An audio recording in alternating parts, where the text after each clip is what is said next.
But Philip will be a surprise if he became a coach. When we spoke about that, we were together, said, no way, I'm not going to become a coach. But when I was football player, a lot of my teammates said the same, and after they are a coach. So, but I think in other role, hopefully Philip can stay in the world football because we need him. So it's so good in all terms to be there. Xabi will be definitely coach.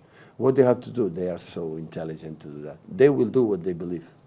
That is the most important thing. Both they have a lot of personality. Football means a true exceptional players in all terms, like human beings, like teammates, like football players. You cannot imagine how good they are both. You cannot imagine. But you can imagine because Xabi Alonso was here, but Philip not. But both are top, and hopefully they can enjoy the last day in Allianz Arena with their fans. And they have to be so proud of what they have done. So proud in all terms. They both helped me a lot, and my period we were together. A lot it means to be involved, not just play or not play. When don't play, what happened, what can improve, always the curiosity, which team we're going to face, we're going to play, and what do you have to do. So I was a lucky guy, a lucky trainer to be these two guys with me in that period in Germany. So all the best in their lives, careers, and hopefully they can come back soon in the football.